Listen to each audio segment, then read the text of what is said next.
Let's talk about the increase in recruitment. See if the messaging has something to do with it, or it's about something else, or maybe multiple things. Retired Major General Jim Myles served nearly 4 decades in the Army. American Politics senior fellow at West Point joins him, Mr. Frank Luntz, who spent many hours meeting with cadets and new recruits. And I'll tell you this, I've known Frank a long time. I've never seen him care about anything or anyone the way he does with the kids at West Point. Frank, when you're at West Point, the mystery of why recruiting is on the upswing, you have an answer for that? Yes, and it's actually not just about lifting weights or running 10 miles. I've got students here at Oxford that are discovering what NATO is all about, discovering the alliances and the challenges of Europe, and they're going to be out tomorrow morning, or this morning. It's 2 a.m. here. They're going to be out at 5:15 a.m. on a 10-mile run. They're doing 20-mile rucks with 30, 35 pounds, and they're willing to do it and eager to do it because they learned about living a life of purpose, about having a life of meaning. And this is something that I don't think the general world understands, or Americans don't understand, that these young men and women at West Point, they don't serve an administration, they don't serve even America, they serve a constitution that is separate from politics. And I hope you can play that video for a moment because they speak much better than I do. The most impressive focus group he's ever been a part of. Remember, Frank Luntz is like the father of the focus group. Listen to him with these guys. Nobody wants to follow someone that they don't like through really difficult things. And so having to be that person that they will follow forces you to become a leader of character because you will not succeed if you don't. We have to be selflessly, treating our team. So the team comes before us, and we're putting ourselves in a weaker position to empower them. Are you a warrior? Absolutely. What are you a warrior for? For our country, for the principles that our country was founded on. Are you a warrior? Yes, sir. For what? For this country. 100%. That's what I joined for. I got the American flag patch on my shoulder for a reason, as do all of us. And I'm here to protect my country and defend its people if that's what I'm needed to do. What fills your heart the most, Frank, in terms of the optimism of the potential? See, here's the problem, and you just triggered it. They're prepared to make the ultimate sacrifice, and they're trained to do so. They're trained to see their people to the left and to the right as being more important than they are. And they're trained to do this with character, with selfless service. You heard their language. It's real, and I see it every single day. And they're 19 and 20 and 21 years old, and they are prepared. America is going to be fine as long as our military is fine. And I can tell you, Chris, that these young men and women at West Point aren't just the top 1%. They're the top 1/10 of 1% because they say what they mean what they say, and they do what they say. On merit, too, by the way. I know the process very well.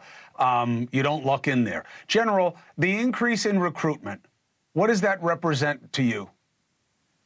Chris, what it represents is exactly what Frank is talking about. And what Frank is doing up at West Point is very important. It's about the leadership that sets the tone and the standards. A unit takes on personality of its commander, always has, always will. And if you do it right at the top, then everyone else will see it, and they will be attracted to it if they have the same ideals that everybody else does.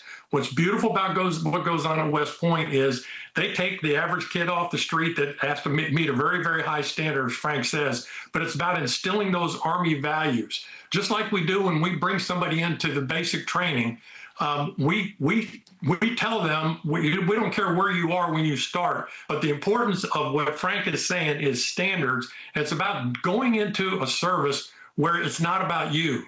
It's about a team. And once you break them down and the kids down, and they see how the importance of what happens to them individually when they do something for somebody else that's greater than them, it changes their DNA. All you have to do is talk to the families that when they see their kid come out of graduate from advanced training, you can see the difference. Their son is now an adult, and it's incredibly important. Well, Frank, one more thing. Let me take the other side of it. I am surprised that the numbers are going up. Not for me to dispute with the general saying he's better than me all day long on this, but people hate institutions. They hate the government. They're constantly being conditioned to hate the country and to be divided over every single thing that happens, even Taylor Swift, right? Everything is political, everything is division, everything is bad, we are weak. And yet, you have people signing up for the ultimate act of patriotism more than we've seen recently. Why? Because they have the chance to do something. They have the chance to get a mission done. It's all about completion. It's not about effort.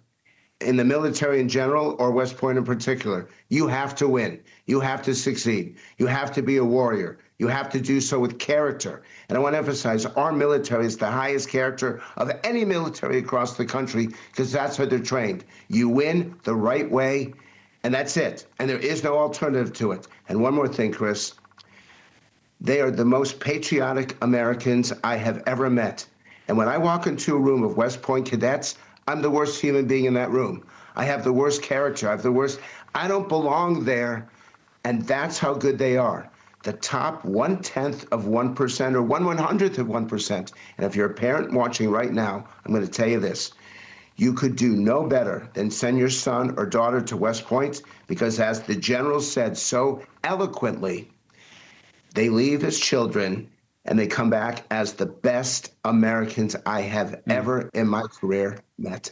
So maybe what we're seeing here, look, West Point is rare air.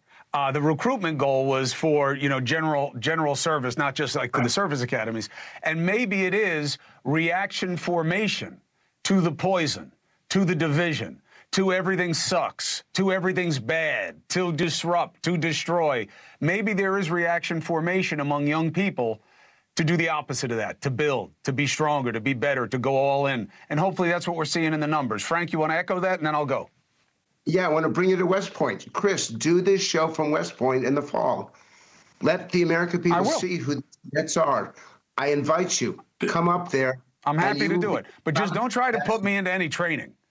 All right? I don't need to be humbled and dragged through the mud. I know I'm old. I know I'm done. I'm happy to talk to them. I just don't want to have to go through what they go through. Those days are over.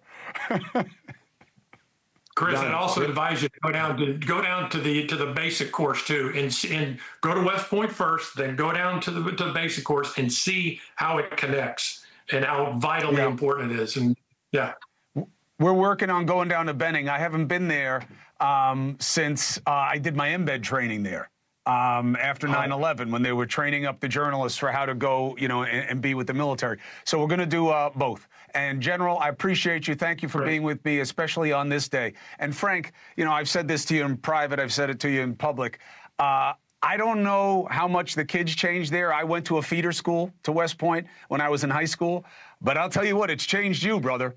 That is for sure. I've never seen you love the country the way you have since you got involved there. All right, I got to go, guys. I'm gonna get attacked by my general here.